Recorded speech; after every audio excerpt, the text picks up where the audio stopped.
हरे कृष्णा। तो आज हम लोग आपको जगन्नाथ जी के बारे में सुनाएंगे, जगन्नाथ जी की कथा। जगन्नाथ जी के चमत्कार आप लोग चाहते हैं सुनना?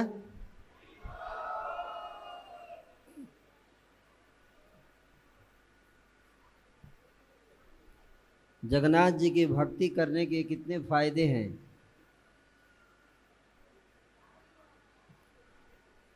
कितने लाभ हैं। जब भी कोई व्यक्ति जगन्नाथ जी की भक्ति करता है, जगन्नाथ जी जो है बहुत प्रसन्न हो जाते हैं, सदैव उनकी रक्षा करने के लिए तत्पर रहते हैं। तो आज हम आपको सुनाएंगे एक कथा जगन्नाथ जी की।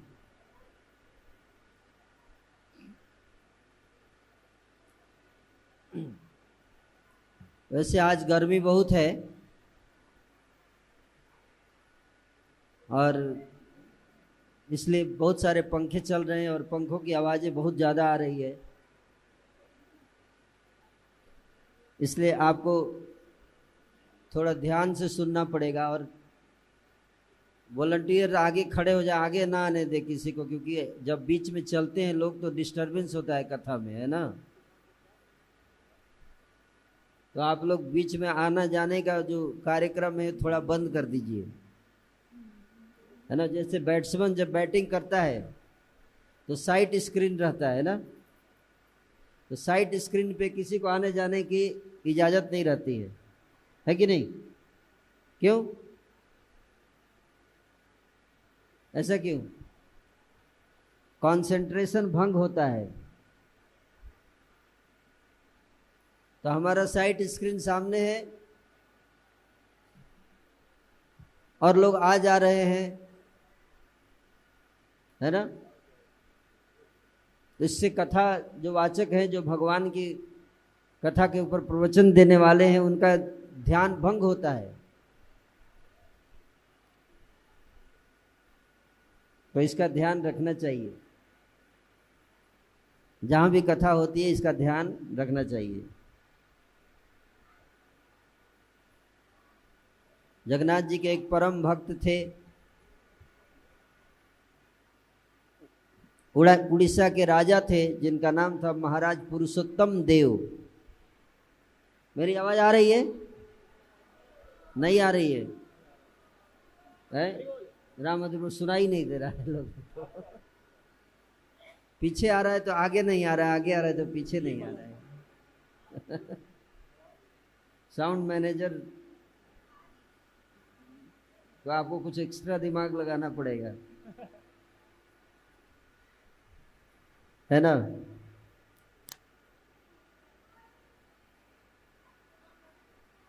महाराज पुरुषोत्तम देव, राजा का नाम क्या था? पुरुषोत्तम देव। जैसे भगवान का नाम है पुरुषोत्तम देव, भगवान जगन्नाथ को कहते हैं पुरुषोत्तम। जितने पुरुष हैं उन सब में सबसे उत्तम है, सबसे उत्तम पुरुष, इसलिए भगवान जगन्नाथ को कहते हैं पुरुषोत्तम।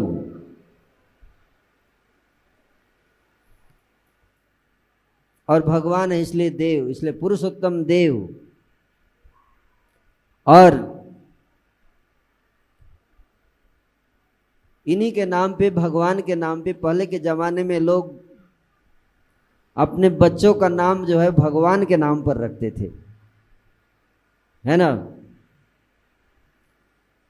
आज समय थोड़ा बदल गया है, अब बच्चों का नाम रखते टिंकू, पिंटू, है ना। यहां तक कि अगर माता पिता नाम रख भी दे ना, किसी का नाम अगर माता पिता रख भी देते हैं, कोई आजकल नाम रखा है डॉली, पिंकी, पूछा जाए इसका अर्थ क्या है, इसका अर्थ क्या है, बोले हमको भी नहीं पता। क्योंकि भारत के लोगों को अपनी सभ्यता और संस्कृति, अपने धर्म में आस्था कम होती जा रही है।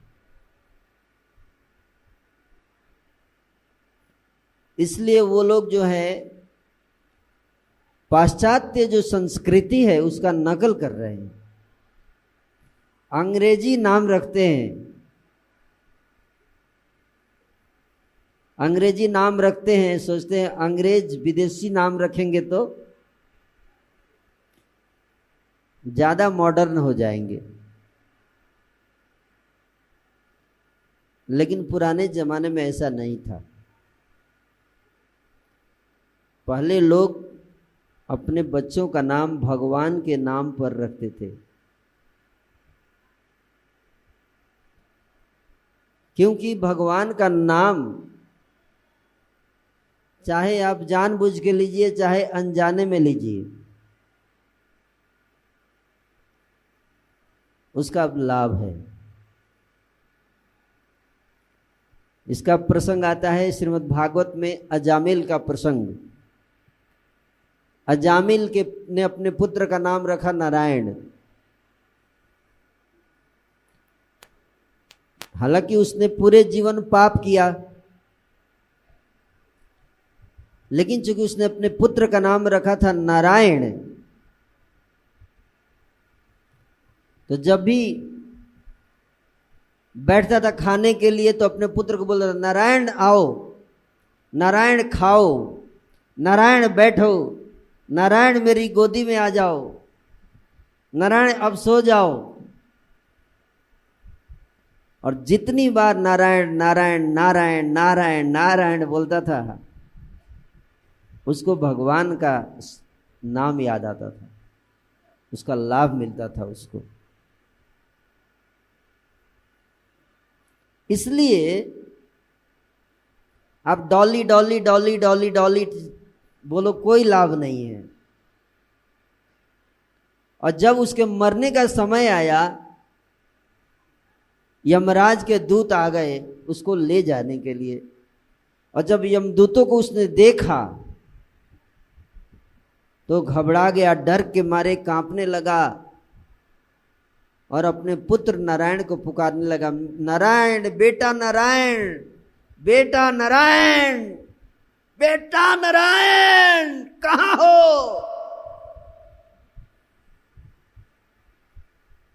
अब देखिए कितना फायदा हुआ, बेटा तो आया नहीं,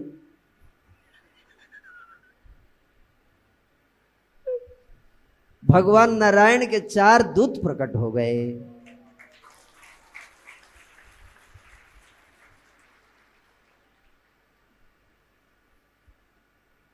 चार दूत क्यों प्रकट हुए?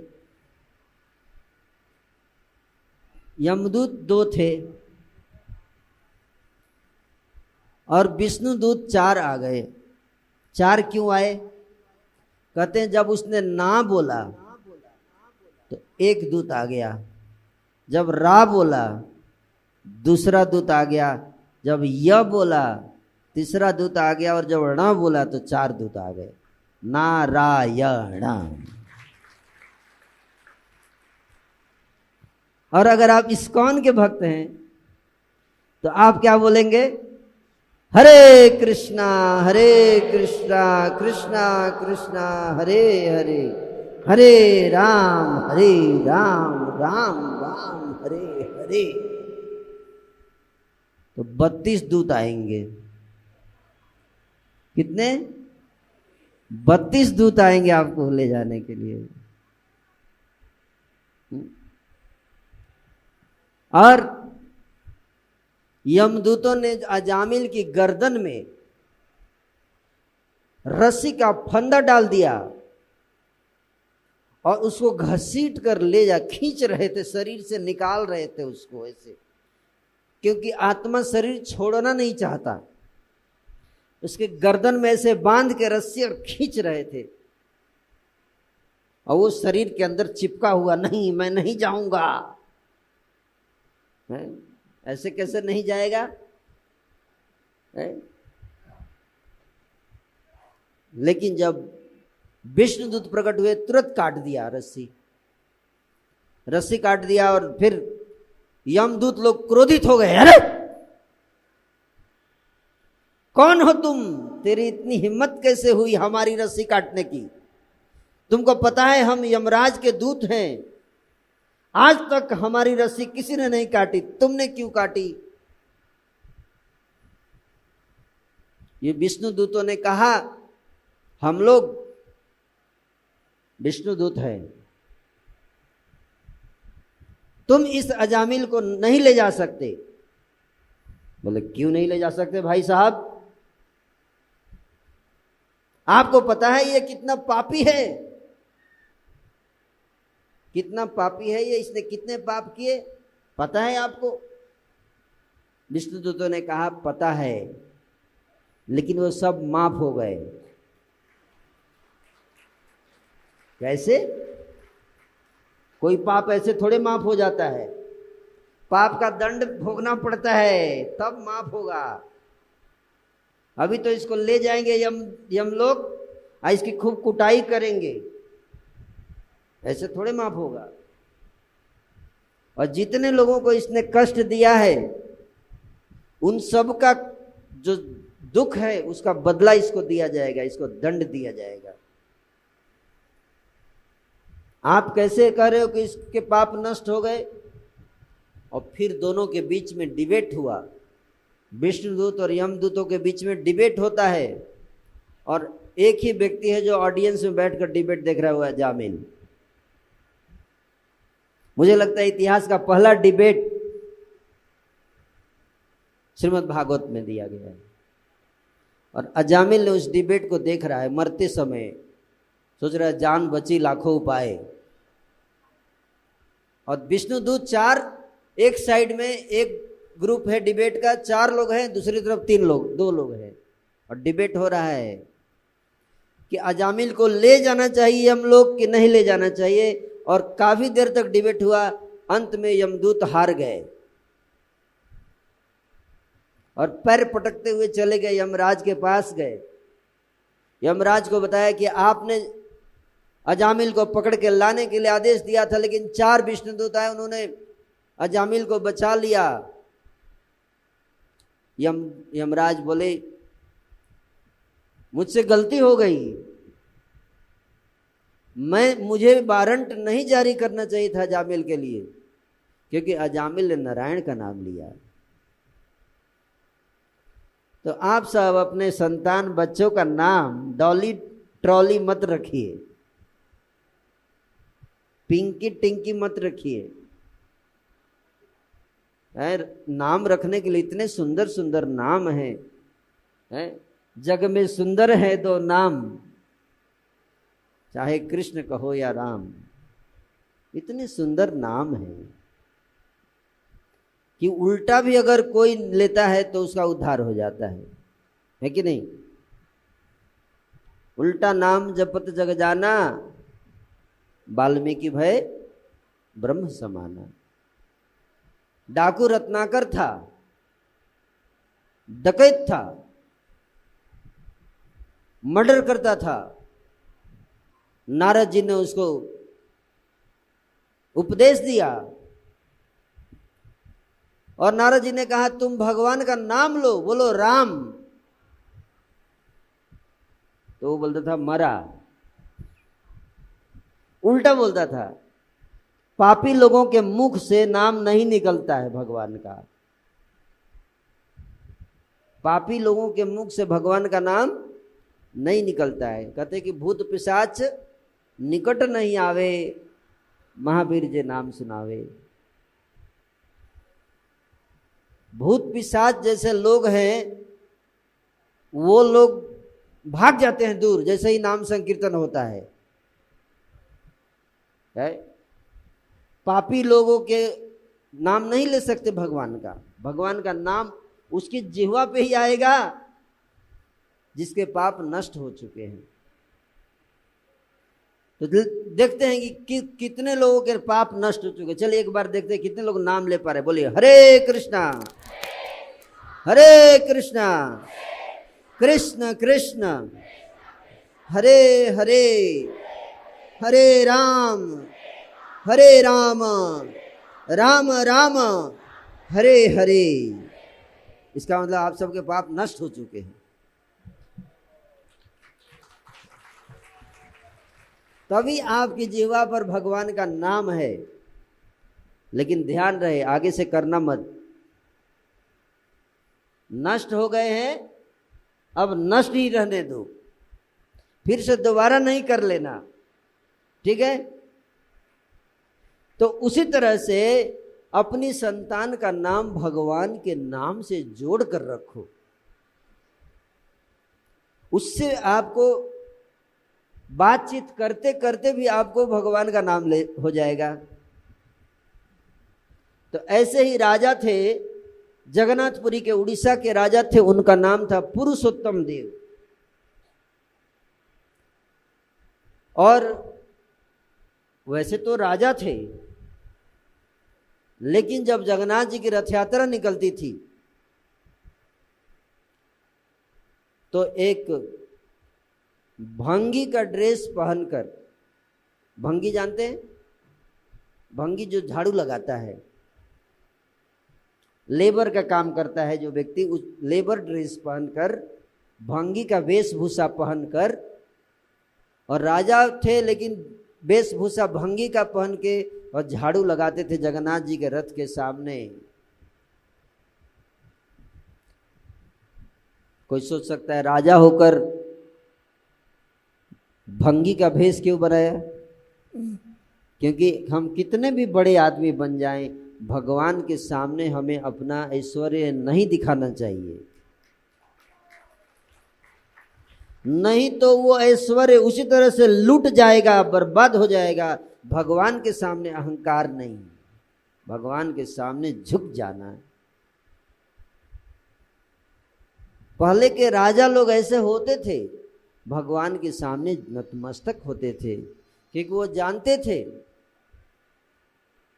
कि आज मैं राजा हूं भगवान की कृपा से, और कल मैं रंक भी हो सकता हूं अगर भगवान की कृपा हट जाए तो। झाड़ू लगाते थे। आज भी प्रथा है कि जब जगन्नाथ रथ यात्रा निकलती है तो सबसे पहली शुरुआत कहां से होती है? झाड़ू लगाने से होती है ना। जगन्नाथ जी भगवान हैं, सारी सृष्टि के स्वामी हैं। उनका नाम ही है जगत के नाथ।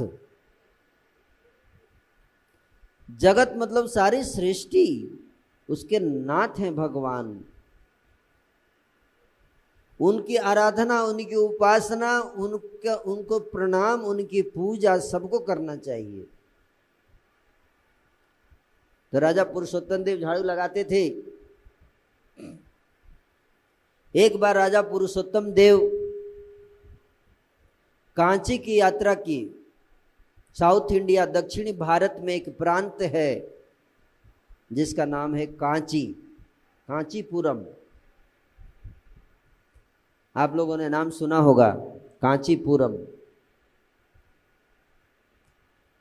जब वहां पर गए राजा पुरुषोत्तम देव, तो कांचीपुर की जो राजकुमारी थी उनसे उनका प्रेम हो गया,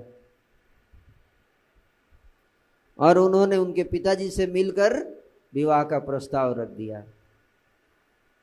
और राजा कांचीपुरम के वो भी तैयार हो गए, बोले बहुत अच्छी बात है, मेरी बेटी का ब्याह होगा। उड़ीसा के राजा पुरुषोत्तम देव से प्रस्ताव देकर वापस आ गए। बोले हम लोग आएंगे, विवाह का संदेश लेकर आएंगे आपके उड़ीसा राज्य में। कांचीपुर से राजा ने अपने मंत्री को भेजा, जाओ उड़ीसा और विवाह का संदेश लेकर जाओ। राजा का मंत्री आया। राजा पुरुषोत्तम देव ने कहा जब आप आए ही हैं तो 2-3 दिन में रथ यात्रा है, यहाँ पर रथ यात्रा पूरा उत्सव में सम्मिलित हो लीजिए, उसके बाद वापस जाइएगा और 2-3 दिन रुक जाइए। रुक गए। रथ यात्रा का शुरुआत होने वाला था, प्रारंभ। उन्होंने देखा कि जिस व्यक्ति से मेरी राजकुमारी का विवाह होने वाला है वो राजा है, लेकिन जगन्नाथ जी के सामने भंगी का रूप धारण करके झाड़ू लगा रहा है। अगर हमारी राजकुमारी इस भंगी से विवाह होगा तो हमारी नाक कट जाएगी बिरादरी में। जाकर उसने कांचीपुर के राजा को कहा, महाराज वो राजा है लेकिन झाड़ू लगाता है, उसके साथ राजकुमारी का विवाह नहीं होना चाहिए, हमारी नाक कट जाएगी बिरादरी में, है ना। वैसे भी नाक ज्यादा लंबी नहीं होती, फिर भी लोग बहुत चिंतित रहते हैं नाक के बारे में, है ना। राजा ने कहा बात तो तुम ठीक कह रहे हो, मेरी राजकुमारी, मेरी बेटी उससे विवाहित नहीं होगी। राजा पुरुषोत्तम देव को पता चला, बहुत क्रोध आया उनको। बोले मैं झाड़ू लगा रहा हूं लेकिन भगवान के सामने झाड़ू लगा रहा हूं, भगवान का सेवक हूं मैं, इसमें शर्म की कोई बात नहीं है। और तुमने हमारा अपमान किया है, मेरा अपमान नहीं किया है, तुमने जगन्नाथ जी का अपमान किया है, इसलिए अब युद्ध होगा। और राजा पुरुषोत्तम देव ने चढ़ाई कर दिया कांचीपुर के राजा के ऊपर और लड़ाई हुई और इतनी भयंकर युद्ध हुआ, लेकिन राजा पुरुषोत्तम देव हार गए। और हार कर वापस आए और जगन्नाथ जी के सामने गए। बोले प्रभु आपके शान में गुस्ताखी हुई, इसलिए मैंने चढ़ाई किया, आपने मुझे हरवा दिया युद्ध में। जगन्नाथ जी बोले मेरे से पूछ के गए थे क्या? मैंने बोला नहीं, पूछ के तो नहीं गया था, लेकिन आपके शान में गुस्ताखी हो गई, उस राजा ने आपका अपमान किया है, जगन्नाथ जी बोले दोबारा चढ़ाई करो। जगन्नाथ जी बोले राजा से बात किए, बोले दोबारा चढ़ाई करो और इस बार हम लोग भी आएंगे लड़ने तुम्हारी तरफ से। राजा बोले ठीक है ना, पर आइएगा नहीं तो दोबारा हार जाएंगे। भगवान बोले विश्वास करो मेरी बात पर, और दोबारा चढ़ाई कर दिए राजा फिर से कांचीपुर पर। और उस युद्ध में जब सैनिक जा रहे थे तो उसमें 2 घोड़े पर बैठे हुए 2 बड़े ही विशाल सैनिक बैठे हुए थे, जा रहे थे उसी सेना में। एक थे जगन्नाथ जी, दूसरे बलराम जी, पर किसी को पता नहीं था। आगे आगे जा रहे थे, रास्ते में एक बूढ़ी औरत थी, वो छाछ बेच रही थी और इनको बहुत प्यास लग गया था। जगन्नाथ और बलदेव दोनों सैनिक थे, उन्होंने कहा मैया बहुत प्यास लगी है, हमको छाछ पिला दो। उसने कहा ठीक है पी लो। दोनों के रूप को देखा तो इतने सुंदर थे, मनमोहक रूप था, थे तो भगवान रूप था सैनिक का। उसने बोला पीजिए, पिला रही है पिए जा रहे हैं, सारा पी गए उसका छाछ। कृष्ण और बलराम दोनों पी गए, उसका सारा छाछ पी गए। बोले ठीक है मैया अब हम चलते हैं। अरे अरे ऐसे कैसे जाओगे बेटा, बूढ़ी हूं, एक ही रोजगार है, इसी से कुछ पैसा मिलता है तो मेरा जीवन चलता है। सुबह से बैठी हुई, कोई ग्राहक आया नहीं, और इतने घंटे के बाद तुम लोग आए, कुछ आशा बनी थी कुछ दोगे तुम लोग, ऐसे ही जा रहे हो बिना कुछ दिए। बोले मैया हम तो सैनिक हैं, हमारे पास कुछ है नहीं, युद्ध लड़ने जा रहे हैं, हमारे राजा साहब पीछे से आ रहे हैं। कौन आ रहे? राजा साहब आ रहे, वही हमारे मालिक हैं। उनसे बोलना कि उनके सैनिकों ने तुम्हारा छाछ पी लिया है, वो पैसा देंगे। बोली ठीक है, जाने लगे। फिर बोले ले एक मिनट रुको। अब क्या हुआ? अरे हम उनको राजा को बोलेंगे, अगर राजा बोलेंगे क्या सबूत है कि पी के गए हैं, तुम झूठ बोल रही हो, तो सबूत क्या दिखाएंगे? जगन्नाथ जी ने अपना अंगूठी निकाला, अंगूठी पकड़ा दिया, बोला ये अंगूठी दिखा देना उनको, और बोल ये अंगूठी देखकर वो समझ जाएंगे कि हम उनके सैनिक हैं। बोली ठीक है जाओ, अगर नहीं भी पैसा मिलेगा तो अंगूठी तो है ही।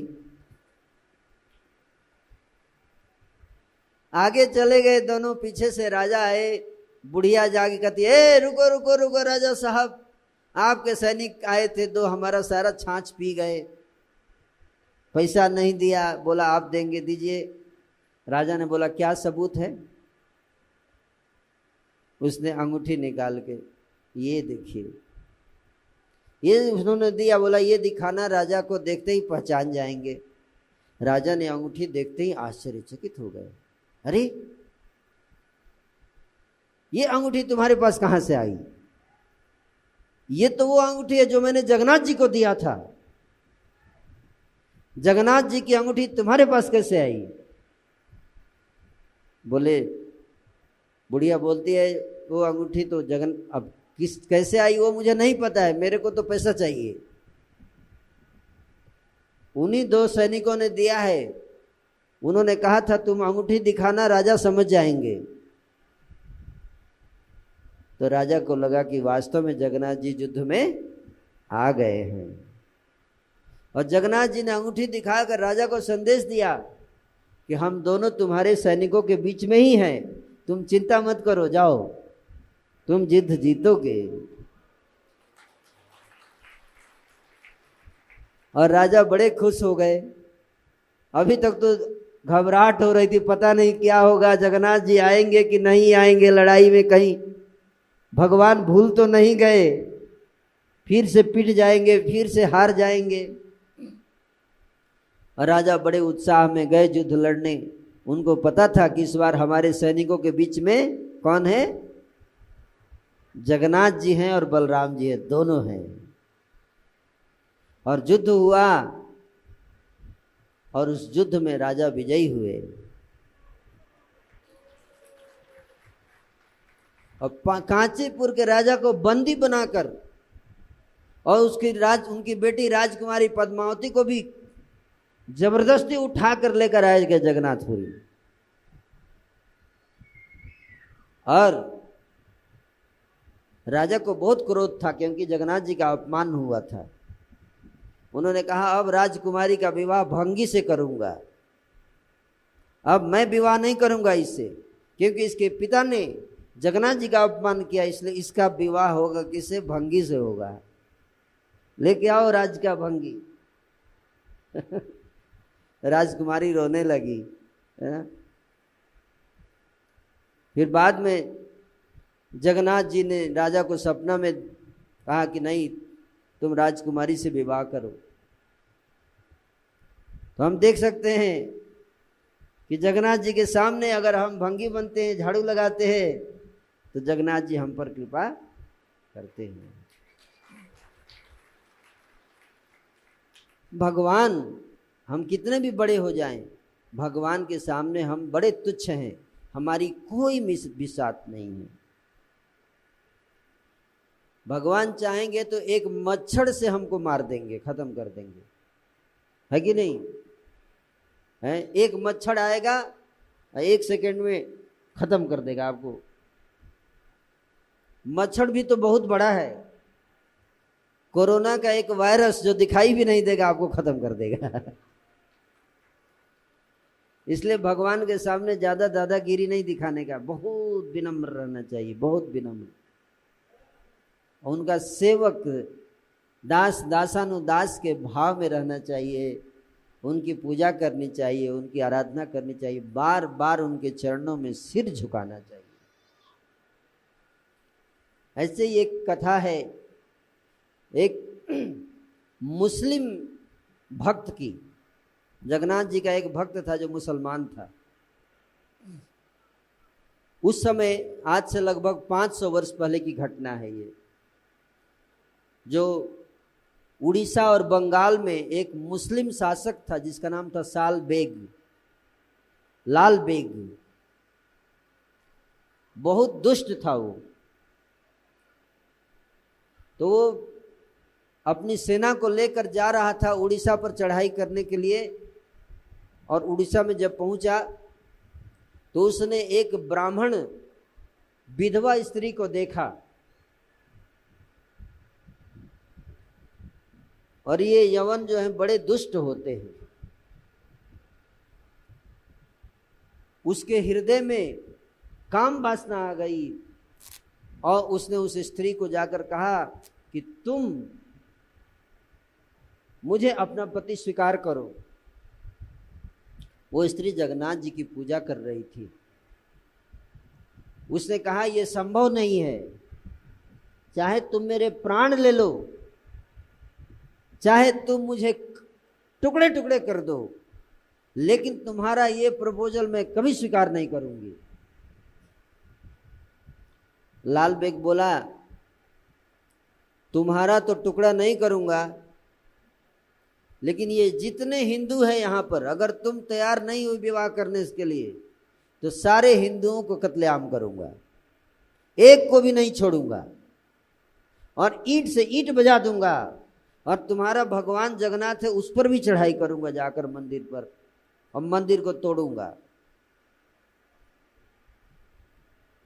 तो वो जो ब्राह्मणी थी उसने सोचा अगर मुझे मार देगा जान से तो मुझे कोई चिंता नहीं है, लेकिन मेरे कारण ये सारे हिंदुओं का कत्लेआम करेगा, इसलिए अच्छा है कि मैं ही अपने आप को समर्पित कर दूं इसको। वहां के जितने हिंदू समाज था उसकी रक्षा के लिए उस ब्राह्मणी ने अपने आप को समर्पित कर दिया उसको। उसकी पत्नी बनना स्वीकार किया, लेकिन उसके हृदय में जगन्नाथ जी के प्रति बहुत प्रेम था। उसका एक पुत्र हुआ बाद में जाकर, उस लाल बेग के द्वारा उस ब्राह्मणी के गर्भ में पुत्र हुआ, उसका नाम था साल बेग। वो भी अपने पिता की तरह उसको युद्ध सिखाता था। बड़ा हो गया जब बेटा, युद्ध में गया, युद्ध लड़ने, घायल हो गया, शरीर में बहुत पीड़ा थी और बहुत रो रहा था। अपनी माँ को पुकारने लगा, माँ मैं मर जाऊंगा, मुझे बहुत पीड़ा हो रही है, मैं जीना नहीं चाहता, मर जाना चाहता हूं। माँ ने कहा, बेटा तुम चिंता मत करो। जगन्नाथ जी का एक फोटो उसको दिया, बोला इस जगन्नाथ जी के रूप का ध्यान करो बेटा, ये सारी सृष्टि के स्वामी हैं, सबके दुखों का हरण करते हैं। बोला मैं मुस्लिम हूं, मैं नहीं मानता मूर्ति पूजा ये सब। माँ को बोला ये सब बेकार है, ये बुत परस्ती है। माँ ने कहा, बेटा मुझे पता है कि तुम इसको नहीं मानते हो, लेकिन अभी तुम्हारे पास कोई उपाय भी नहीं है। तुम्हारा अल्लाह तो सुन नहीं रहा है, ट्राई कर लो, ट्राई करके देख लो। बोला बात तो सही है, लॉजिकल है, ट्राई करने में क्या जाता है, वैसे ही दर्द हो रहा है। उसने जगन्नाथ जी की मूर्ति लेकर जय जगन्नाथ जय जगन्नाथ जय जगन्नाथ बोलते गया, बोलते गया। अचानक रात में जगन्नाथ जी प्रकट हो गए।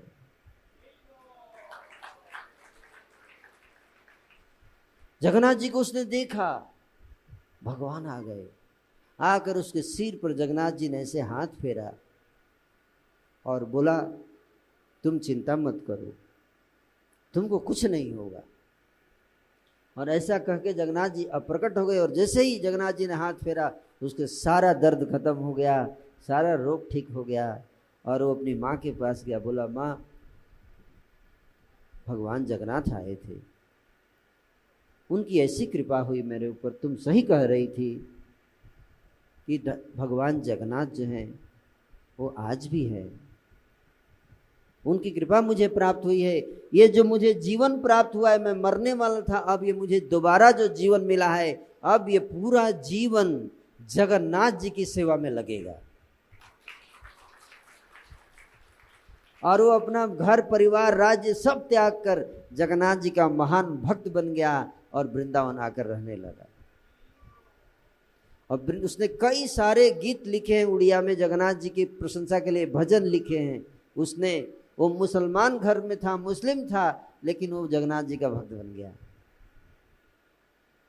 और वृंदावन में जब उस रहने लगा, उसको एक बार मन किया कि अब रथ यात्रा देखने जाना है। जगन्नाथ जी की रथ यात्रा आने वाली थी जगन्नाथपुरी में, लेकिन वृंदावन से जगन्नाथपुरी लगभग 2000 किलोमीटर, और उस समय ट्रेन नहीं था, पैदल जाना था। वृंदावन से चला पैदल 2000 किलोमीटर पैदल रथ यात्रा देखने के लिए।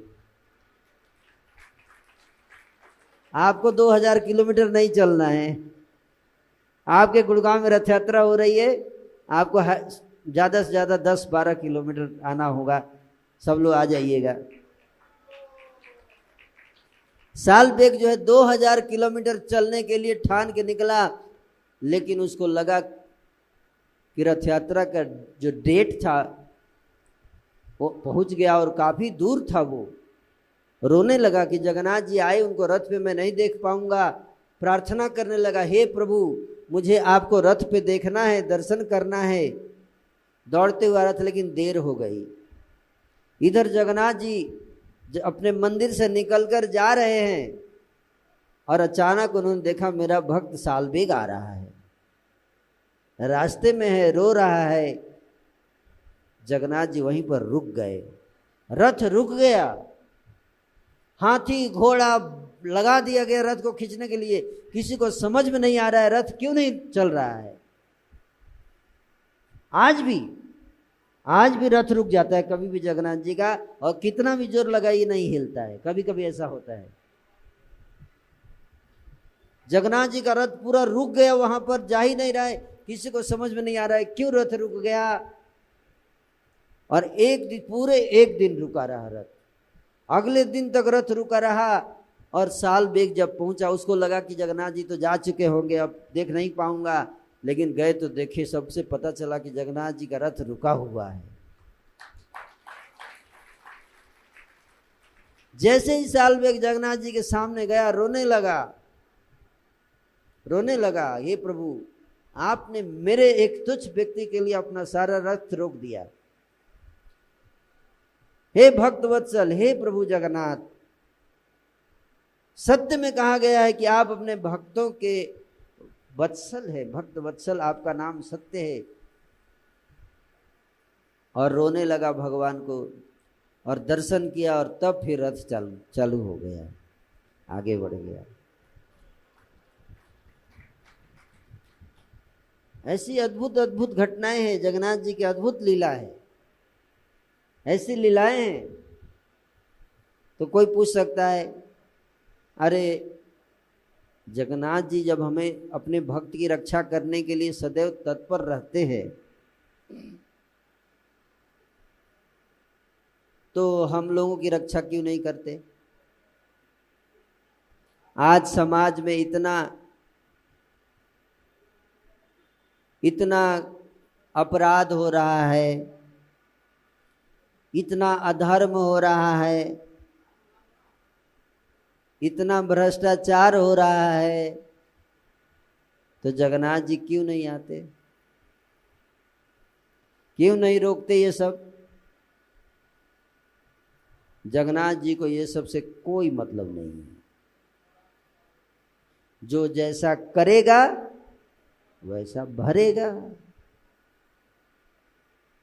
जगन्नाथ जी तो केवल और केवल अपने भक्तों की पुकार पर आते हैं। तो कोई बोलता हम तो भक्त हैं, हर व्यक्ति कहता है मैं तो भक्त हूं पर भगवान का नहीं। हम अपने आप को भक्त मानते हैं, वो महत्वपूर्ण नहीं है, उसका कोई लाभ नहीं है। क्या भगवान हमको अपना भक्त मानते हैं, ये महत्वपूर्ण है।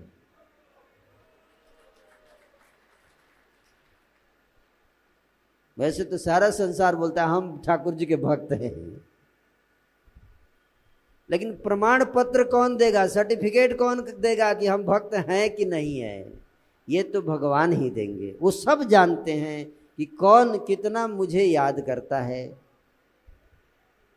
कौन पैसे के पीछे भागता है, कौन संसार के पीछे भागता है, और कौन भगवान के पीछे भागता है। मुसीबत में तो सब भगवान को याद करते हैं, है कि नहीं।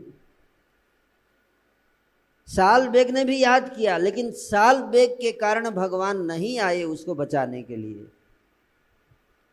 साल बेग ने कोई भक्ति नहीं की थी, तो फिर जगन्नाथ जी क्यों उसको बचाए। उसकी मां के कारण बचाए, क्योंकि मां ने कहा था कि ठाकुर जी को याद करो जरूर आएंगे। क्योंकि मां भक्त थी, मां ने पूरे जीवन जगन्नाथ जी की भक्ति की, इसलिए मां के कारण उस पर कृपा करने के लिए जगन्नाथ जी आए। और मां के कारण साल बेग भी भक्त बन गया। ये है भक्ति की महिमा। तो बहुत अच्छा अवसर है जगन्नाथ जी की कृपा प्राप्त करने का। तो केवल हिंदू बनने से नहीं होगा, भगवान की भक्ति करनी पड़ेगी। भगवान के लिए हमें कुछ त्याग करना पड़ेगा, भगवान के लिए हमें परिश्रम करना पड़ेगा, हमें सबूत देना पड़ेगा कि हम उनके भक्त हैं। भगवान हमारी परीक्षा लेंगे, हमारी भक्ति की परीक्षा लेते हैं। उस परीक्षा में जो पास होता है उसी को सर्टिफिकेट मिलता है, उसी की रक्षा करते हैं भगवान, सबकी नहीं, सबकी रक्षा नहीं होगी।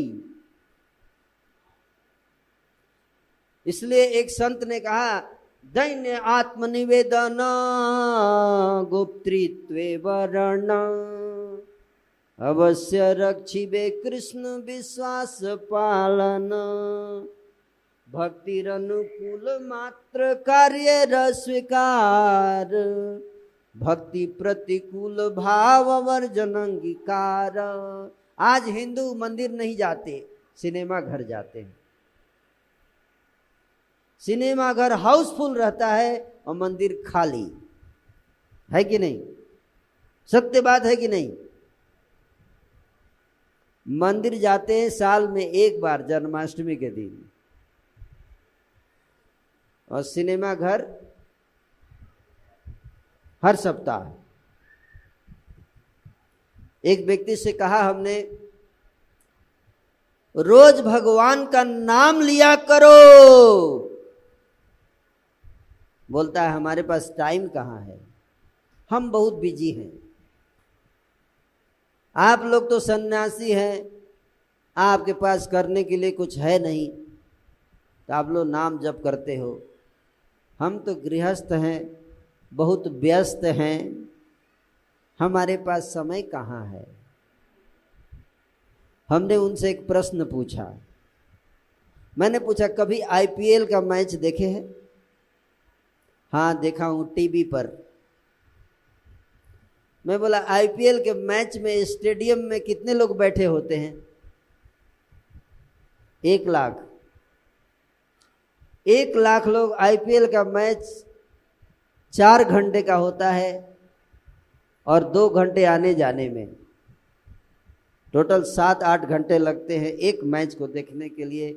उस स्टेडियम में 1 लाख लोग बैठकर मैच देखते रहते हैं। उन 1 लाख लोग में कितने सन्यासी होते हैं? एक भी नहीं। वो 1 लाख लोग कौन होते हैं? सारे गृहस्थ होते हैं।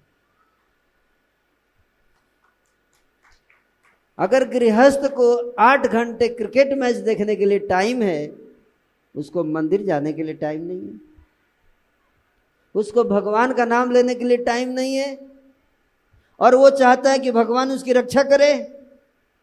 क्या भगवान ही सबसे बड़े उल्लू हैं? नहीं। हम सचिन तेंदुलकर की पूजा करते, विराट कोहली की पूजा करते, उसकी मैच देखते, भगवान की लीला कहाँ सुनते हैं? भगवान के मंदिर नहीं जाते, उनकी भक्ति के लिए समय नहीं है, उनका नाम जप नहीं करते हैं, और फिर बोलते भगवान हमारी रक्षा क्यों नहीं करते। सिनेमा देखने के लिए टाइम है। भारत में 1 साल में 2000 सिनेमा बनता है, और एक सिनेमा जो है 100 करोड़ का होता है, तो 2000 सिनेमा कितना हो गया? 2 लाख करोड़ रुपए। 2 लाख करोड़ रुपए का सिनेमा बनता है। वो 2 लाख करोड़ रुपए कहाँ से आता है? आप सबकी पॉकेट से आता है। 2 लाख करोड़ रुपए हम सिनेमा देखने के लिए देते हैं, और मंदिर में दान देने के लिए बोला जाता है, बोलते हैं सारा मंदिर पैसा खा जा रहा है। भारत में 27 करोड़ लोग सिगरेट पीते हैं। 27 करोड़ लोग सिगरेट पीते हैं। हर व्यक्ति रोज 8 सिगरेट पीता है। एक दिन में 216 करोड़ सिगरेट। एक सिगरेट 10 रुपए का, तो 2160 करोड़ रुपए का तो सिगरेट पी जाते हैं लोग हर रोज। और साल में 8 लाख करोड़ रुपए का सिगरेट पीते हैं, और मंदिर में दान देने के लिए बोलते हैं पैसे की क्या जरूरत है। सिगरेट खरीद कर पीते हैं, और गीता उनको फ्री में चाहिए। हम गीता बांटने जाते हैं, बोले गीता लीजिए, बोल रहे फ्री में दे रहे हैं क्या। सिगरेट खरीद के पीते हैं, गीता उनको फ्री में चाहिए, और फिर बोलते हैं भगवान हमारी रक्षा क्यों नहीं करते। कोरोना में भगवान ने हमारी रक्षा क्यों नहीं की है? जिस देश के लोग इस कदर पाप में लिप्त हैं, भगवान के द्वारा दिए गए धन को इस प्रकार से बर्बाद कर रहे हैं, उनकी रक्षा भगवान नहीं करेंगे और मुझे लगता है करना भी नहीं चाहिए। उनको दंड देना चाहिए ताकि उनका दिमाग ठिकाने आ जाए। इसलिए भगवान दंड देते हैं, समस्या भेजते हैं, मुसीबत भेजते हैं। कहते जब भगवान को हमारी याद आती है तो हमारे ऊपर मुसीबत भेजते हैं।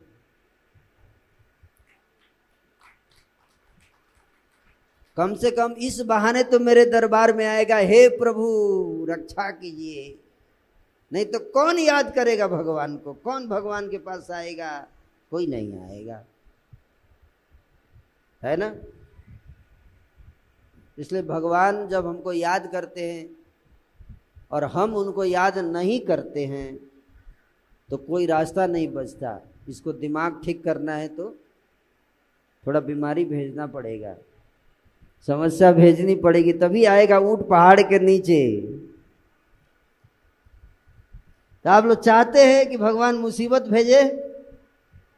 नहीं, पक्का? तो हर संडे इस्कॉन गुड़गांव मंदिर में आना है। आएंगे? अब मंदिर में आकर हरिनाम का जप करो, प्रतिदिन करो, अगर चाहते हैं आप कि भगवान हमारी रक्षा करे। और नहीं तो परिणाम के लिए तैयार रहिएगा, क्योंकि कहाँ जाएंगे बच के? घूम फिर के तो आना ही पड़ेगा। या तो प्रेम से आ जाइए और नहीं तो डंडा खाकर। अच्छा है प्रेम से आ जाए। तो भगवान ने मुझे भेजा था, जाकर गुड़गांव वालों को समझाओ कि प्रेम से बात मान ले और अटेंडेंस लगाना शुरू करें मंदिर के अंदर गुड़गांव में। मुझे पूरी उम्मीद है कि आप लोग थोड़े बुद्धिमान लोग लग रहे हैं, बात समझ में आ गई होगी। हरे कृष्णा, जय जगन्नाथ।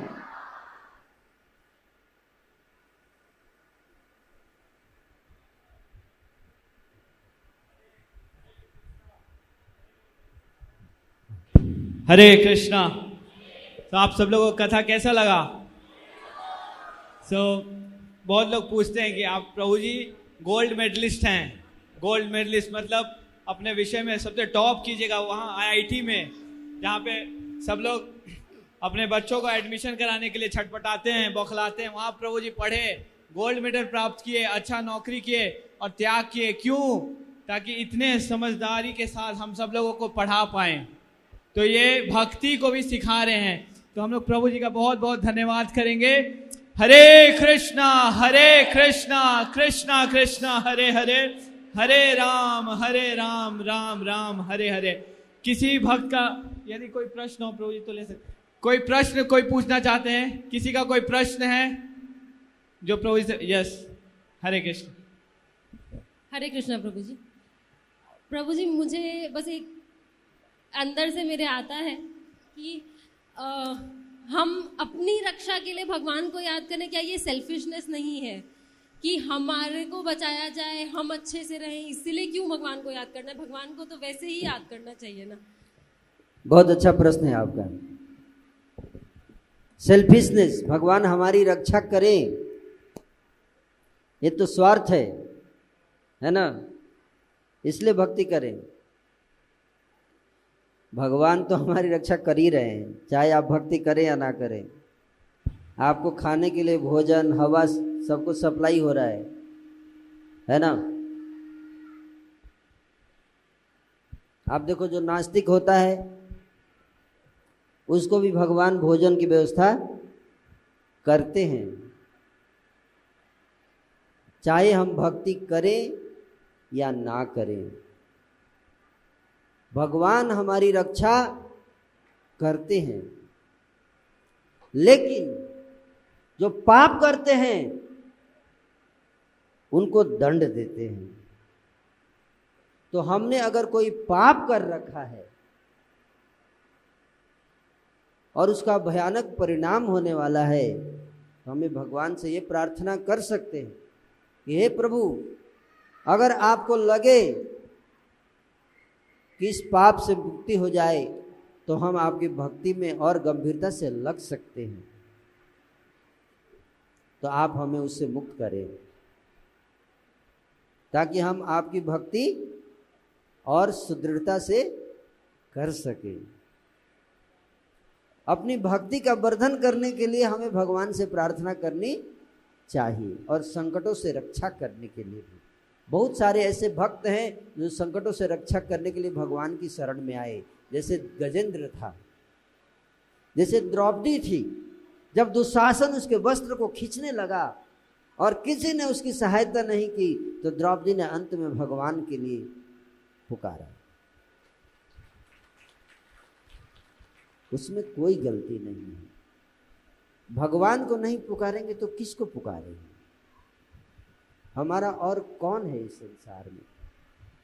भगवान को पुकारना गलत नहीं है, लेकिन केवल मुसीबत में पुकारना गलत है।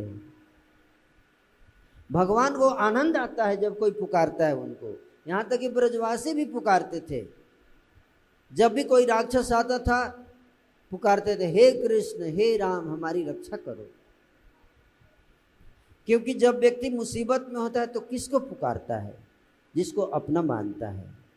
और एक भक्त भगवान को अपना मानता है, इसलिए उनको पुकारता है। लेकिन केवल मुसीबत में पुकारना, इसका मतलब वो मौका परस्त है, अपॉर्चुनिस्ट व्यक्ति है। ऐसा नहीं करने का। सुख हो तो भी भगवान को पुकारो, दुख हो तो भी भगवान को पुकारो। हर परिस्थिति में भगवान को पुकारो, और वो आए, रक्षा करें तो भी ठीक, ना करे तो भी ठीक। हरे कृष्ण। हरे कृष्णा। एक और प्रश्न। हरे कृष्ण प्रभु जी, दंडवत प्रणाम। हाँ। प्रभु जी, पहले तो बहुत बहुत धन्यवाद। आपने इतनी अच्छी कथा करी, इतना अच्छा प्रवचन दिया और इतना अच्छा कीर्तन किया। प्रभु जी, मेरा बस एक ही क्वेश्चन है। कल आपने बोला था कि भगवान कृष्ण हमारा हाथ जल्दी से नहीं पकड़ते, और पकड़ते हैं तो फिर छोड़ते नहीं हैं। तो प्रभु जी, हमें कैसे पता चलेगा कि कृष्ण जी ने हमारा हाथ पकड़ा हुआ है? गुरु जी को बताएंगे आपको। गुरु के माध्यम से भगवान हमको बताते हैं। अच्छा। कि आप कितने गंभीर भक्त हैं, आपके गुरु बताएंगे। इसलिए आप इस्कॉन गुड़गांव आइए, जुड़िए, और राम भद्रू आपको बताएंगे कि आप कितने गंभीर हैं। हरे कृष्ण। भगवान ने आपका हाथ पकड़ा है कि नहीं पकड़ा है ना? गुरु होना बहुत जरूरी है ना? और भगवान गुरु के माध्यम से बताते हैं, तुम नालायक हो, तुमको सेवा का मौका दिया था, तुम जाके सो गई। मतलब मैं बता रहा हूं, अगर बताना ऐसे ही भगवान बताते हैं। कोई सेवा देते हैं आपको, राम मंदिर में कोई सेवा देंगे और आप जाके सो गए, भूल गए, अरे प्रभु जी हम भूल गए हैं। कई बार भक्त बोलते हैं हम भूल गए, याद ही नहीं था, आप क्या कर सकते हैं? ऐसे कैसे भूल जाएंगे? तो इसलिए जब सेवा मिलती है, सेवा को हम कितनी तत्परता से करते हैं, उससे पता चलता है कि भगवान ने हमारा हाथ पकड़ा है या नहीं पकड़ा है। हरे कृष्ण। हरे कृष्णा। सभी अभी एक दो प्रश्न और लेंगे। आप सब लोग से रिक्वेस्ट करें, पीछे बैठिए, अभी इतना मत हड़बड़ाइए मत, 5 मिनट के लिए बैठिए। पूरा अभी आरती होगा, पूरा आशीर्वाद लेके जाइएगा, बैठिए। हाँ, अभी IPL मैच खत्म नहीं हुआ है, 8 घंटे से कम टाइम हुआ अभी है। हरे कृष्णा। सभी माताओं से रिक्वेस्ट है कि बाहर भोग की हांडी रखी हुई है, जिसको भी 56 भोग बना के लाना हो तो वो हांडी ले जा सकते हैं। 56 भोग 24 तारीख को सुबह 10 बजे लाना है, शुद्धताई से बनाना है, नहा धो के, कोई प्याज, कोई ऑनियन, कोई गार्लिक नहीं डालना है, मसूर की दाल नहीं यूज करनी है, और बड़े शुद्धताई से भगवान का भोग लाना है। और ये सोचे कि थोड़ा डिफरेंट टाइप का लेके आए, ये ना हो कि सभी खीर, हलवा, चावल, खिचड़ी लेके आए। सब फ्री ऑफ कॉस्ट हांडी है, हांडी का कोई चार्ज नहीं है, जितनी हांडी ले जाना चाहें उतनी ले जा सकते हैं, लेकिन आप जरूर एक तो भोग तो जरूर बनाएं भगवान के लिए। ये मौका बार बार नहीं मिलता, ये हमारा परम सौभाग्य है। हरे कृष्णा। हांडी लेके जाना है, उसमें भर के लाना है, उसको घर पे नहीं रखना। और अगर हांडी ले जाना भूल गए तो घर से हांडी खरीद के ले आ सकते हैं, ठीक है? ऐसा मत सोचिए हांडी नहीं ले तो नहीं बनाएंगे, फिर भी लाना है। हरे कृष्णा प्रभु जी। प्रभु जी, आपने बोला कि गुरु बहुत जरूरी है, गुरु को बना। आज के परिप्रेक्ष्य में, आज के माहौल में कौन गुरु ठीक है, कौन खराब है, कैसा है, ये बहुत विषय, गंभीर विषय है। इसको कैसे पहचाने कि क्या है, किसको गुरु बनाए, किसको ना बनाए? बहुत अच्छा प्रश्न है। धन्यवाद गुरु जी। हरे बहुत कृष्णा। अच्छा प्रश्न है। आप जब कोई सामान खरीदने जाते हैं मार्केट में, तो थोड़ा जांच पड़ताल करते हैं ना कि कौन सी दुकान बढ़िया है, करते कि नहीं? कहाँ पे माल असली मिलता है, कहाँ नकली। उसी तरह से जब आप गुरु ढूंढने जाते हो तो थोड़ा जांच पड़ताल करो, हैं? किसने लंबे समय तक टिका है, लंबे समय तक जिसका चरित्र अच्छा रहा है, उसके पास जाओ। और फिर वहाँ भी जाके समय लो, उनको देखो, पहचानो, समझो अच्छे से, हैं? देखो शास्त्र के हिसाब से उनका आचरण है कि नहीं है। जिस गुरु का आचरण शास्त्र के हिसाब से नहीं होता है उसको गुरु नहीं माना जा सकता। तो शास्त्र में गुरु के बारे में बताया गया है, गुरु के लक्षण है वाचो वेगम मनसः क्रोध वेगम जिह्वा वेगम उदर उपस्थ वेगम एतान वेगान यो विसहेत धीर सर्वामपि माम पृथ्वी शिष्या। गुरु के अंदर 6 गुण होने चाहिए। सबसे पहला, गुरु को अपनी वाणी पे कंट्रोल होना चाहिए। वाणी से वो केवल और केवल भगवान की महिमा का गान करता है और कुछ नहीं। दूसरा, मन पे नियंत्रण होना चाहिए। मन में माया का चिंतन नहीं होना चाहिए, मन में केवल कृष्ण का चिंतन होना चाहिए। तीसरा, गुरु को क्रोध पे नियंत्रण होना चाहिए, गुरु को क्रोध नहीं करना चाहिए। चौथा, जिह्वा वेगम, गुरु को अपनी जीभ पर कंट्रोल होना चाहिए। जीभ का मतलब खाने पीने पर कंट्रोल होना चाहिए।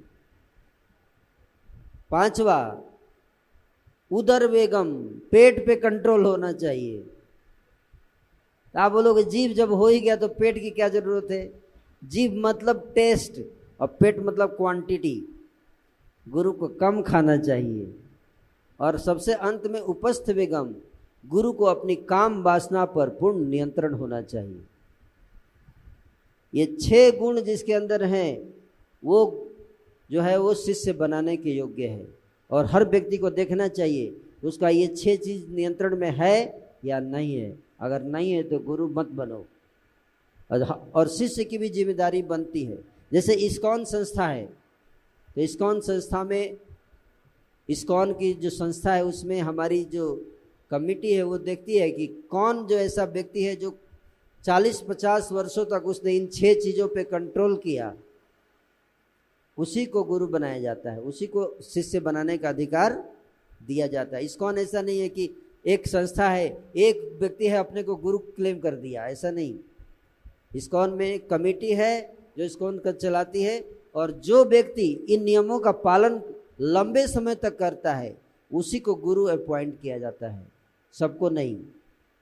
तो इसलिए इस्कॉन में आपको एक अच्छा गुरु मिलेगा, इतना तो मैं आपको गारंटी दे सकता हूँ। Hare Krishna. Thank you so much. Hare Krishna. तो हम लोग प्रभु जी का बहुत बहुत हृदय से आभार प्रकट करते हैं कि प्रभु जी हम लोग को अपना संग प्रदान किए और इतना सारा कृपा दिए, इतना सारा कृपा किए कि अब हम लोग जगन्नाथ रथ यात्रा के दिन जब रस्सी से जगन्नाथ जी को खींचेंगे तो ये सारा कथा स्मरण करेंगे और हम लोग के हृदय में भक्ति का वर्धन होगा। जो प्रभु जी बता रहे हैं कि हमारा भक्ति वर्धन होना चाहिए। तो प्रभु जी बहुत कृपालु हैं कि हम लोगों को अपना संग देने के लिए आते हैं।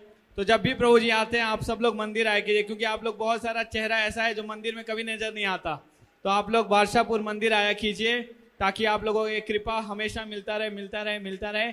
अभी हम लोग बहुत सुंदर की आरती करेंगे, उससे पहले हम लोग एक बार प्रभु जी के लिए बहुत जोर से हरे कृष्ण महामंत्र के साथ धन्यवाद करेंगे।